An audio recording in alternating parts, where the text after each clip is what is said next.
Hai, apa kabar sahabat artikel view? Kali ini saya akan membacakan lanjutan alur cerita kisah CO muda berpura-pura culun. Tapi, sebelum mendengarkan kisah ceritanya, silahkan cari posisi yang nyaman dan jauhi keramaian. Dan jangan lupa pasang headsetnya. Dan inilah alur cerita kisah CO muda yang berpura-pura culun. Episode 304. Kisah CO muda yang berpura-pura culun. Ketika Melissa meninggalkan toko mewah dan berjalan di pusat perbelanjaan, itu menjadi pemandangan indahnya sendiri. Dan tingkat perhatian 100% dibuat semua orang berhenti dan menonton. Semua wanita iri melihatnya. Dan pria terobsesi. Tidak jauh dari sana, sesosok pendiam mengikutinya. Ingin membunuh semua pria yang matanya tertuju pada Melissa. Bagi Morgan, bahkan melihat Melissa sekali lagi akan menjadi penghujatan baginya. Sangat disayangkan bahwa pembunuhan tidak dapat menutupi cahaya Melissa. Ketika dia melepaskan semua penyamaran, dia ditakdirkan untuk menjadi luar biasa. Nona, mengapa itu layak dilakukan? Morgan menggertakkan giginya dan berkata, dia tahu bahwa alasan mengapa Melissa berubah adalah karena Ariel. Tetapi mengapa itu sepadan dengan limbah Melissa, seperti Ariel? Morgan ingin membunuh Ariel lebih dari sekali. Tapi dia tahu bahwa jika dia melakukan ini, dia tidak akan pernah bisa mendekati Melissa dalam hidupnya.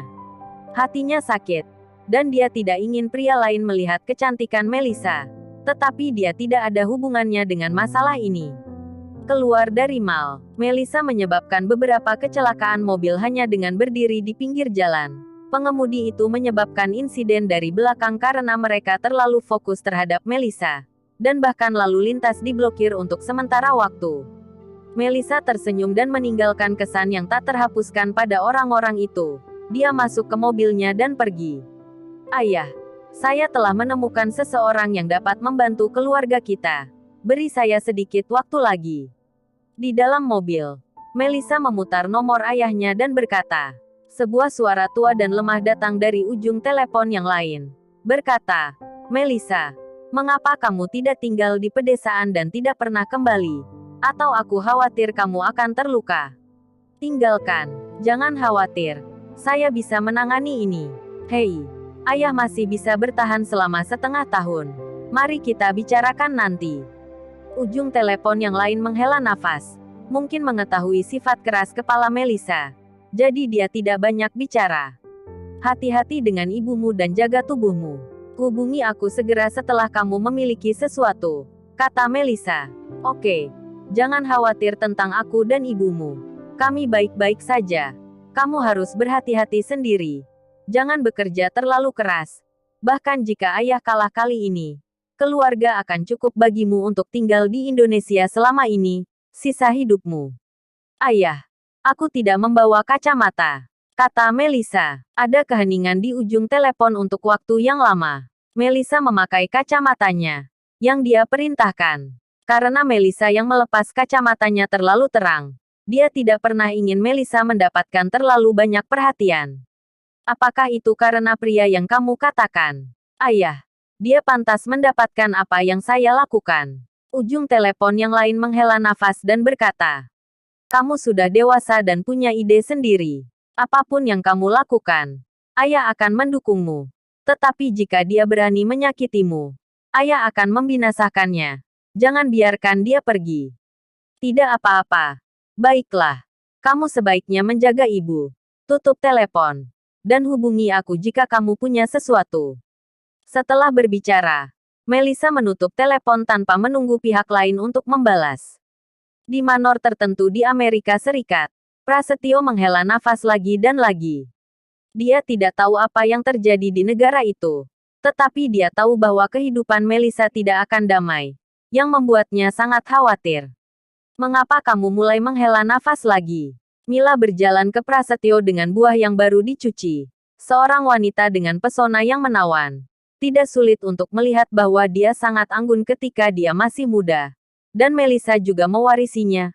Gen yang sangat baik. Sangat indah. Putriku baru saja meneleponku, kata Prasetyo.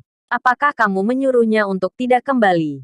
Kata Mila. Prasetyo mengangguk dan berkata, saya mengatakannya. Tetapi tidak ada gunanya. Dia berkata bahwa dia telah menemukan seseorang yang dapat membantu keluarga kita. Anda tahu emosi dan keputusannya. Bahkan 10 sapi tidak dapat menariknya kembali. Apakah itu penglihatan putrimu? Dia berkata ya.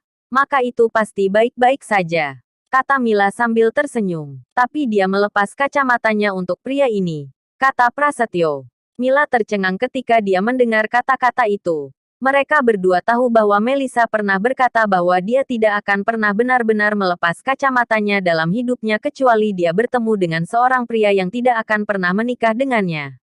Putri, apakah kamu memiliki pria favorit? Mila bertanya. Sepertinya iya.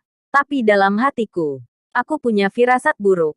Kenapa aku tidak pergi dan mencari tahu siapa orang ini? Kata Prasetyo. Mila buru-buru menggelengkan kepalanya dan berkata, kamu ingin dimarahi lagi karena ikut campur dalam urusannya. Aku tidak akan membantumu kalau begitu. Prasetyo tersenyum kecut. Dan dia menghela nafas justru karena dia tabu. Melissa sangat kuat dalam perasaannya. Dia melakukan semuanya sendiri. Sejak kecil, dia tidak pernah membiarkan mereka berdua membantu. Ini juga menyebabkan Melissa sangat tahan dengan masalah ini. Putriku juga semakin tua. Jadi dia melakukan sesuatu dengan cara yang terukur. Percayalah padanya, kata Mila. Prasetyo mengangguk dan berkata, hanya itu yang bisa saya lakukan. Saya harap bocah bau ini tidak akan mengecewakan saya. Jika berani membuat Melissa sedih, saya harus membunuhnya. Kaori, kapan aku akan keluar dari rumah sakit? Meskipun aku dapat menikmati perawatan Kaori yang teliti di rumah sakit, ini bukanlah tempat yang baik. Dan Ariel tidak ingin tinggal terlalu lama. Aku sudah bertanya, itu tergantung pada pemulihanmu. Jika bagus, mungkin akan memakan waktu seminggu, kata Kaori. Ariel tampak sedih dan berkata, ini akan memakan waktu seminggu. Apakah akan terlalu lama? Apakah kamu ingin keluar sekarang? Kaori memelototi Ariel. Kurasa tidak apa-apa. Ariel memandang Kaori dengan serius. Kaori mengangkat tinjunya ke arah Ariel untuk mencegah. Dia berkata, saya memperingatkanmu. Tetap jujur. Jangan memikirkannya. Kamu tidak akan keluar dari rumah sakit tanpa izin saya. Ariel menundukkan kepalanya tanpa daya. Tiba-tiba memikirkan sesuatu. Dan berkata, Julius dan Jerry di mana? Julius terluka dan dirawat di rumah sakit Pulau Bali. Tetapi tidak ada bahaya besar. Jerry akan merawatnya, kata Kaori. Beri aku teleponmu. Dan aku akan menelepon Julius. Setelah Kaori memutar nomor Julius, dia mendekatkan telepon itu ke telinga Ariel. Dan tidak membiarkannya melakukannya sendiri. Ketika panggilan terhubung, Ariel berkata, Julius, apakah kamu baik-baik saja? Meskipun Julius dipukuli, itu hanya beberapa trauma kulit. Dan dia akan baik-baik saja dengan lebih banyak istirahat. Dan berkata, tidak apa-apa. Dokter mengatakan istirahat selama 2 hari. Aku akan baik-baik saja. Mengapa Ikram dapat menemukan homestay? Ariel bertanya. Julius tahu bahwa ini adalah tujuan dari panggilan Ariel. Dengan cepat berkata, saya tahu Anda meragukan saya. Tetapi saya dapat menjamin hidup saya bahwa saya tidak akan pernah mengkhianati Anda. Bukan aku. Tapi dia menemukan tempat ini. Dan itu dilakukan secara rahasia. Siapa yang tahu selain dia? Apakah Randy Lu? Nama ini terlintas di benak Ariel. Randy Lu telah mengkhianatinya. Dan dikatakan bahwa masalah ini ada hubungannya dengan dia. Bukan tidak mungkin. Tapi bagaimana dia tahu di mana itu? Mungkinkah Randy Lu sudah mengatur seseorang untuk mengikuti Julius? Saya percaya Anda. Setelah Anda beristirahat, cepat kembali ke Bandung. Kaori dan saya masih harus memilih foto, kata Ariel. Oke. Aku akan menyelesaikannya setelah aku kembali. Dan aku akan meneleponmu sesegera mungkin. Julius menghela nafas lega. Jika Ariel tidak mempercayainya, akan sulit untuk menjelaskannya, jelas. Setelah menutup telepon, Ariel mencoba yang terbaik untuk menjaga ekspresi tenang agar tidak mempengaruhi Kaori. Tetapi hatinya sudah memiliki niat membunuh. Randy Lu tidak hanya mengkhianatinya, tetapi juga hampir membunuh Kaori. Orang ini harus mati. 10 hari kemudian, Ariel akhirnya keluar dari rumah sakit, meninggalkan lingkungan dengan bau obat dan desinfektan. merasa bahwa seluruh orang disegarkan. Kembali ke villa di lereng gunung, Lina dengan hangat menyambut Ariel. Dia adalah orang yang sangat realistis. Sebelumnya, karena insiden alun-alun, dia tidak memiliki perasaan yang baik untuk Ariel karena dia khawatir itu akan mempengaruhi wajahnya di antara saudara perempuannya. Tetapi sekarang perusahaan keluarga Wijaya telah berkembang, dan orang-orang Zidan telah bangkrut. Dia telah membual tentang hal-hal ini di depan saudara perempuannya. Dan dia telah mendapatkan banyak wajah. Ariel, kamu harus beristirahat di rumah selama waktu ini. Dan biarkan Inem memasak tonik untukmu. Jangan bekerja terlalu keras, kata Lina. Bersambung.